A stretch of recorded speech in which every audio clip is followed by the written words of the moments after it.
예, 원리 강의 마지막 강의입니다.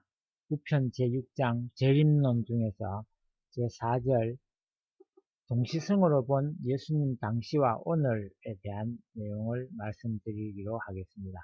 재림 예수님의 초림시와 재림시는 섭리적인 동시성의 시대인 것입니다. 그러므로 오늘날 기독교를 중심하고 벌어지고 있는 모든 사정은 예수님 때에 유대교를 중심하고 벌어졌던 모든 사정들과 흡사합니다.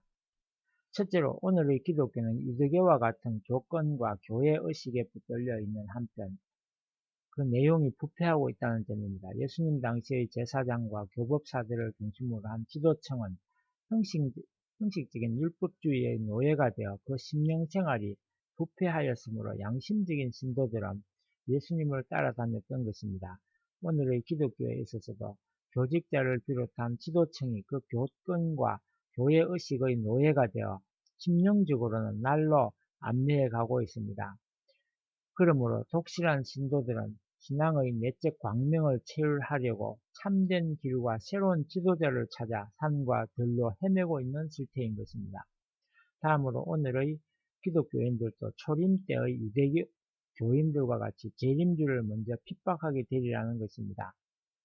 예수님은 구약 성경의 말씀을 이루시고 새 시대를 위한 새 말씀을 주셨습니다. 그런데 제사장과 교법사들은 구약 성경의 문자가 허락하는 범위 안에서 비판하였기 때문에 거기에서 오는 차질로 인하여 예수님을 십자가에 내주는 결과에 이르렀습니다. 이와 같이 예수님이 재림하시는 목적도 기독교의 영적 구원 섭리의 터전 위에 새 하늘과 새 땅을 건설하시려는 데 있기 때문에 거기에 필요한 새 말씀을 주실 것입니다. 그러나 성서의 문자에 붙들려 있는 오늘의 기독교 신도들은 재림 주님의 은행을 비판하게 될 것이며 결국 그를 이단자로 몰아 핍박할 것임을 명약 관하합니다. 한편 또 예수님의 재림에 관한 계시나 재림하셔서 주실 말씀을 받아들이는 데 있어서도 초림 때와 똑같은 양상이 나타나게 됩니다. 초림 때에 있어 하나님은 메시아가 오셨다는 소식을 제사장이나 교법사들에게는 주시지 않고 이방의 점성술사와 순진한 목자들에게 주셨습니다. 이와 마찬가지로 재림에 관한 소식도 진부한 신앙 태도를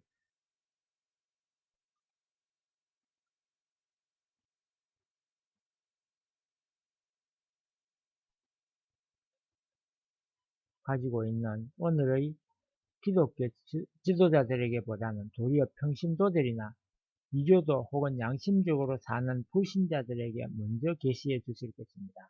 그리고 초림 때에 예수님의 복음을 받아들였던 사람이 선민인 유대교의 지도층이 아니고 하민이나 이방인들이었습니다. 예수님의 재림 시에도 선민이 된 기독교의 지도층들보다는 비평신도나 비기독교인들이 먼저 그의 말씀을 받아들이게 될 것입니다. 한편 또 예수님의 재림에 관한 계시나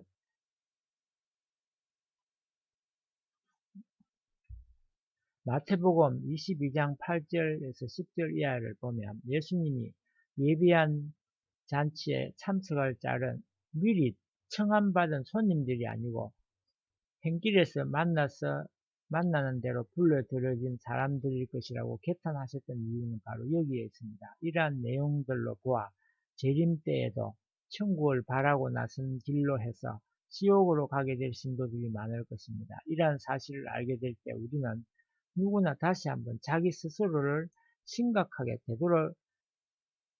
살펴보지 않으면 안 되는 것입니다. 그리고 언어 혼잡의 원인과 그 통일의 필연성에 대해서 마지막으로 말씀드리고 제 이야기를 마치겠습니다. 인간이 타락되지 않고 완성되어 하나님을 머리로 하고 한 몸과 같은 대가족의 세계를 이루었더라면 이 땅 위에 서로 통하지 않는 언어가 생겨났을 까닭이 없습니다. 인간이 언어가 달라서 서로 통할 수 없게 된 것은 타락으로 말미암아 하나님과 종적인 관계가 끊어지면서 인간들 상호 간의 횡적인 관계도 끊어지게 됨으로써 오랫동안 서로 떨어진 지리적 환경 가운데서 서로 갈리어 다른 민족을 형성하였기 때문입니다. 당초에 동일한 언어를 사용하던 노아의 후손들이 갑자기 서로 언어가 통할 수 없게 되어 혼잡을 일으켰던 성서의 기록이 있습니다. 창세기 11장 7절에 하나님 앞에 범죄하였던 노아의 둘째 아들 함의 후손인 가나안족들이 사탄의 뜻을 높이려고 바벨탑을 높이 샀던 일이 있었습니다. 그런데 하늘편에 있었던 셈과 야벳의 족속들이 이 공사를 협조하였기 때문에 저들이 서로의 의사를 상통하지 못함으로써 사탄의 일을 돕지 못하게 하시기 위하여 하나님은 그들의 언어를 혼잡게 하셨던 것입니다. 한 부모의 같은 자손으로서 동일한 감정을 가지고 있으면서 이것을 표현하는 언어가 다름으로 인하여 서로 통할 수 없게 된 것보다 더 큰 불행은 없을 것입니다. 그러나 재림하시는 주님을 부모로 모시는 대가족의 이상세계는 반드시 언어가 통일되지 않으면 안됩니다. 바벨탑으로 인하여 언어가 혼잡해졌기 때문에 탕감복귀 원칙을 따라 하나님의 뜻을 높이는 하늘탑을 중심하고 모든 민족의 언어가 하나로 통일되지 않으면 안됩니다. 그러면 그 언어는 어느 나라 말로 통일될 것인가 하는 것을 생각해 보겠습니다. 그 물음에 대한 답은 너무나 자명합니다. 자식은 부모의 말을 배우는 법이기 때문입니다. 인류의 부모 되신 예수님이 한국어로 재림하시는 것이 사실이라면 그분은 틀림없이 한국말을 쓰실 것이므로 한국어는 바로 조국어가 될 것입니다.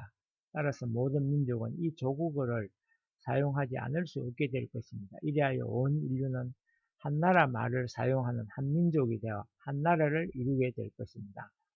지금까지 긴 시간 제 강의를 들어주셔서 감사합니다.